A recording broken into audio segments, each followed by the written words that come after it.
एक जनसभा को संबोधित करते हुए राहुल गांधी द्वारा बिना नाम लिए पीएम मोदी पर निशाना साधते हुए उनको पनौती कहे जाने पर राजनीति कम नहीं हो रही है। भारतीय जनता पार्टी भी इस मुद्दे को राजनीतिक रंग देते हुए इसको चुनाव आयोग तक ले गई, जिसके बाद इस पर भाजपा और कांग्रेस में वार पलटवार हो रहे हैं। जहां भाजपा ने इसे प्रधानमंत्री मोदी पर हमला बताया है, वहीं कांग्रेस राहुल गांधी के समर्थन में आई है। राहुल गांधी पर हमला बोलते हुए भारतीय जनता पार्टी के नेता रविशंकर प्रसाद ने कहा कि राहुल गांधी सामान्य शिष्टाचार भी भूल गए हैं। वो जवाब दें। मतलब क्या मतलब है? मॉडल कोड ऑफ कंडक्ट में प्रधानमंत्री बड़े बड़े पदों पर बैठे हुए लोगों के बारे में एक शिष्टाचार तो रखना पड़ेगा ना। राहुल गांधी क्या सामान्य शिष्टाचार भी भूल गए हैं? क्या हो गया है उनको? वो हिंदुस्तान की राजनीति में इसीलिए हैं कि वो एक पूर्व प्रधानमंत्री के बेटे हैं, एक पूर्व प्रधानमंत्री के पोते हैं, एक पूर्व प्रधानमंत्री के परपोते हैं। इसी कारण ना है। उनकी क्षमता क्या है देश जानते हैं।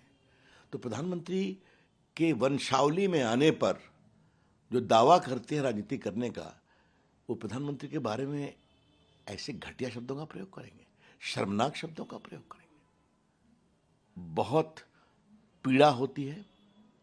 ये तो ऐसी भाषा है जिसकी कल्पना करना ही अपने आप में आश्चर्यजनक है। भाजपा के अन्य नेता राहुल सिन्हा ने भी राहुल गांधी को चुनाव आयोग द्वारा उनको नोटिस दिए जाने का समर्थन किया और प्रतिबंध की भी बात की। देखिए, राहुल गांधी ने जो पीएम के ऊपर कमेंट किया वो देश का मर्यादा का खिलाफ है और उनको जो जनतांत्रिक भाषा ही याद नहीं है, इसीलिए उसको मालूम करना चाहिए कैसे भाषा बोलना चाहिए राजनीति में। इसीलिए चुनाव आयोग ने जो नोटिस दिया राहुल गांधी को एकदम सही किया और ऐसा लोगों को जो बात पर प्रतिबंध लगाना चाहिए। वहीं कर्नाटक सरकार में मंत्री प्रियांक खरगे ने कहा कि राहुल गांधी ने किसी का नाम नहीं लिया, लेकिन पता नहीं क्यों भाजपा इतना मचल रही है।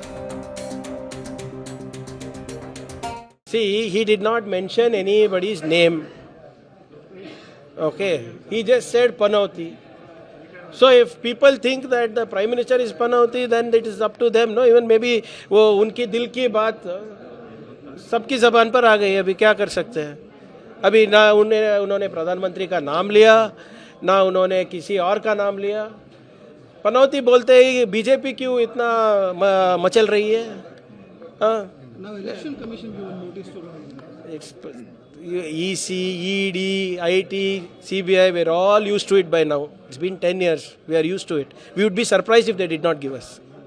So you'll fight it legally? Do we have a choice? Do we have a choice against Panauti? No.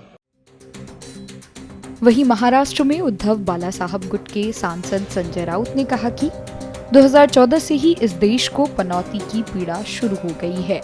Bhajpa को इसे दिल पर नहीं लेना चाहिए। 2014 से इस देश को पनौती की पीड़ा शुरू हो गई है।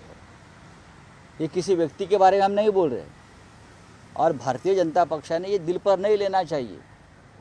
बीजेपी ने पनौती शब्द पूरे विश्व में और देश में इस्तेमाल किया जाता है और ख़ास करके जो अपने आप को हिंदुत्ववादी समझते हैं उनको तो पनौती शब्द का इतना नफरत नहीं होनी चाहिए।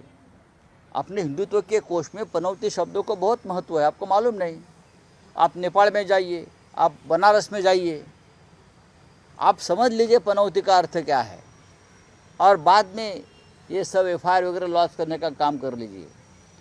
इस देश को 2014 से पनौती लगी है, वो 2024 में पनौती ख़त्म हो जाएगी। कभी 7.5 लगती है, उसके बाद पनौती लगती है, फिर छोटी पनौती लगती है। ये सब हिंदुत्व की संकल्पना है। ये हमारे हिंदुत्ववादी जो लोग बैठे हैं अपने आप को हिंदुत्ववादी मानते हैं, उसने पनौती का एक विश्लेषण और अभ्यास करना चाहिए।